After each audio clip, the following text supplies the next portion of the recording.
Water. Introduction.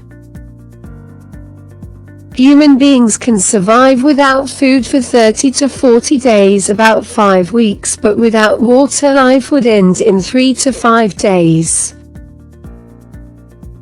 The average person's body is composed of approximately 70% water, although the water content varies considerably from person to person and even from one body part to another. The body's water supply is responsible for and involved in nearly every bodily process, including digestion, absorption, circulation, and excretion. A drop in the body's water content causes a decline in blood volume. The lowering of blood volume in turn triggers the hypothalamus, which is the brain's thirst center, to send out the demand for a drink. This causes a slight rise in the concentration of sodium in the blood. These changes quickly trigger a sensation of thirst. Unfortunately, people often consume only enough liquid to quench a dry or parched throat, not enough to cover all of their water loss.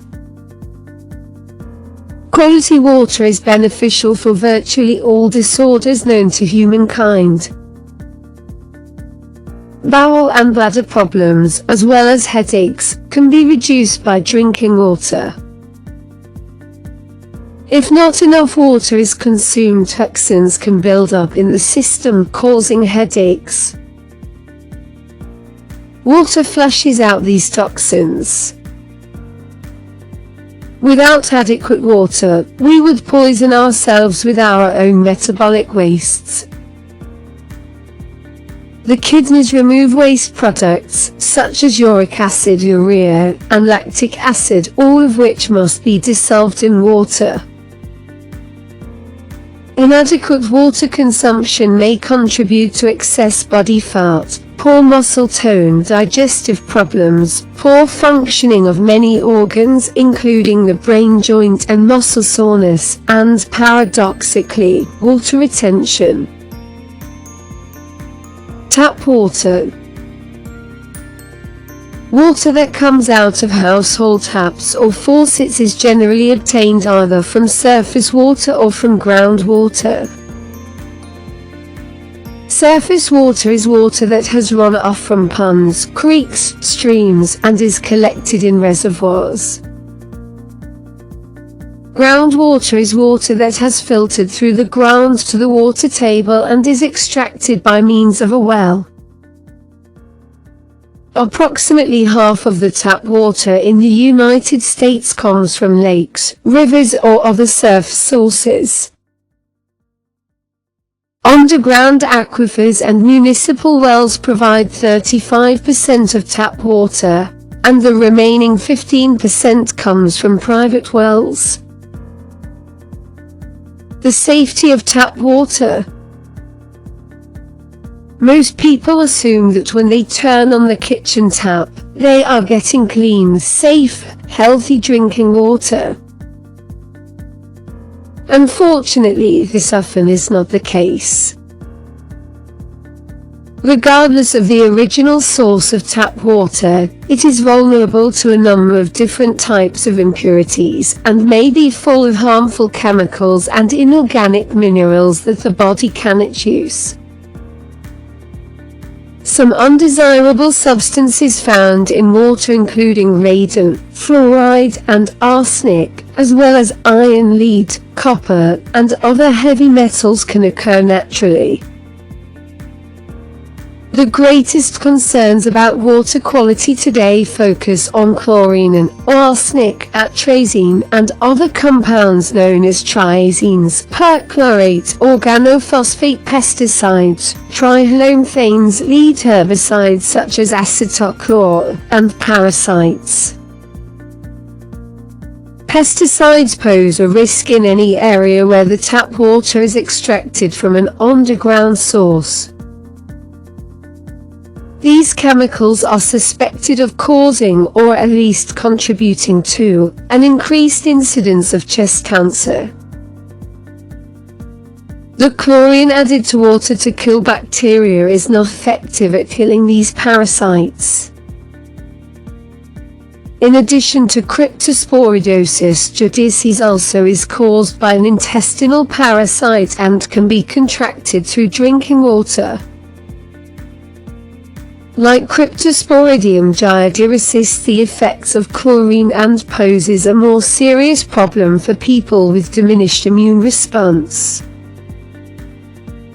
More than 1/3 of all community water systems have been cited for failure to meet the EPA water safety standards or treatment technique, monitoring or reporting requirements. Consumer activist Ralph Nader's Center for Study of Responsive Law issued a study in 1988 entitled Troubled Waters on Tap: Organic Chemicals in Public Drinking Water Systems and the Failure of Regulation that identified over 2,100 contaminants in tap water in the United States. If you receive your water from a municipal water source, that utility is now required to send an assessment of the water including information about where it comes from, any contaminants that have been found in it, and any health risk associated with substances in the water. This should be sent to you in your water bill on an annual basis. The biggest problem is that even when municipalities comply with EPA regulations, the regulations themselves are weak and have been written in such a way that it is relatively easy to comply. For instance, there is no safe level for arsenic in drinking water according to recent studies. Whatever the source of your water, it is important to know some warning signs of bad water. Watch for cloudiness or murkiness in water. Chlorination can cause some cloudiness, but it usually clears if the water is left to stand, whereas bacterial or sedimentary cloudiness will remain. Foaming may be caused by bacterial contamination by floating particles of sediment or by soaps or detergents. Hard versus soft water. Hard water found in various parts of the country contains relatively high concentrations of the minerals calcium and magnesium. The presence of these minerals prevents soap from lathering and results in filmy sediment being deposited on hair, clothing, pipes, dishes, washtubs, and anything else that comes into regular contact with the water. It also affects the taste.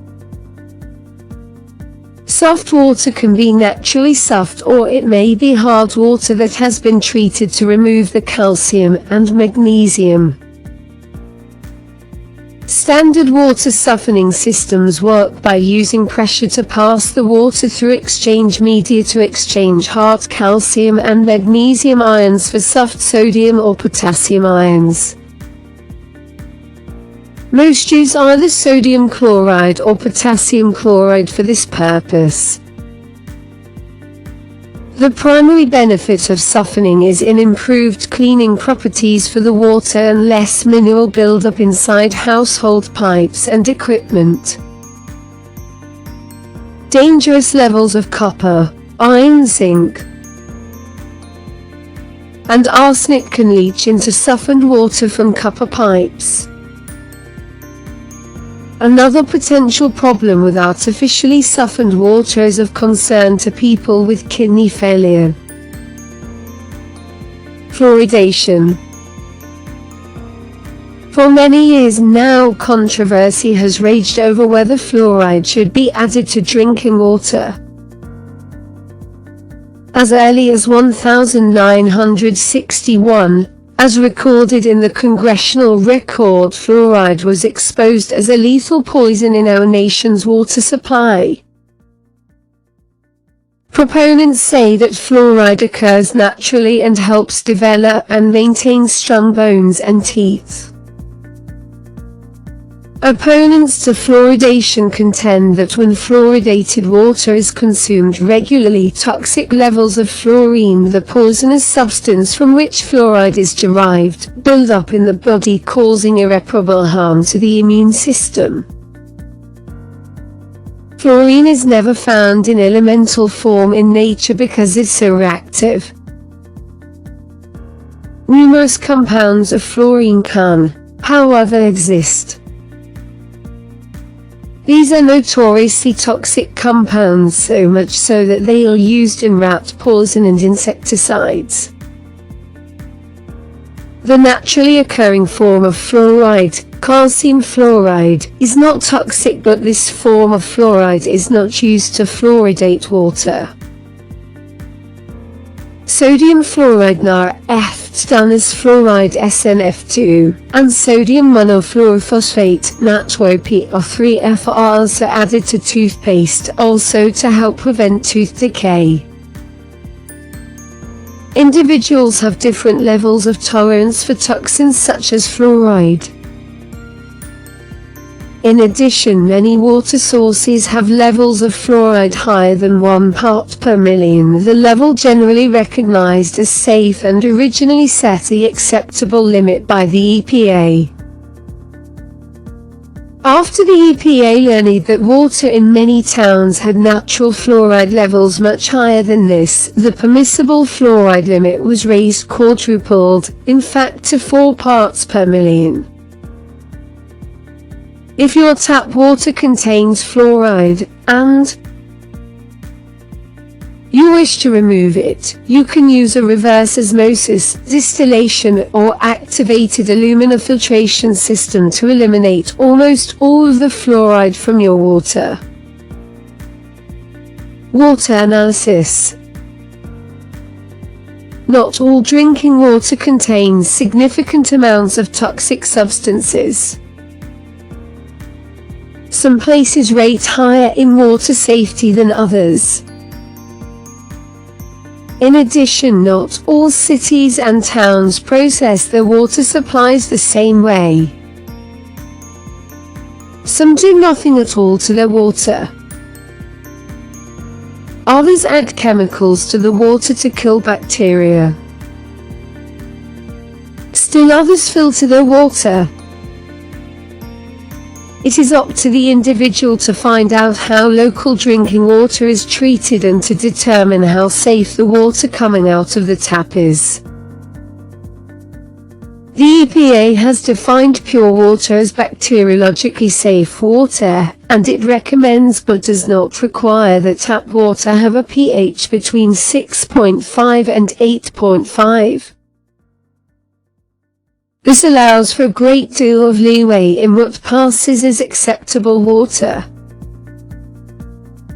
The Water Quality Association is prepared to answer questions about the various types of water and methods of water treatment. In addition, the EPA operates the toll-free Safe Drinking Water Hotline, which can help you to locate an office or laboratory in your area that does certified water testing. There are also a number of laboratories that will send a self-addressed container for you to fill and return by mail for testing. MTBE and drinking water. Since 1979, methyl tertiary butyl ether MTBE has been added to gasoline to increase its oxygen content. It took the place of lead as an octane enhancer, and was supposed to reduce the problems of both smog and carbon monoxide in the atmosphere. The Clean Air Act of 1990 required the use of reformulated gasoline or RFG in certain parts of the country with the goal of reducing air pollution in those areas. RFG accounts for some 30% of gasoline sold in the United States.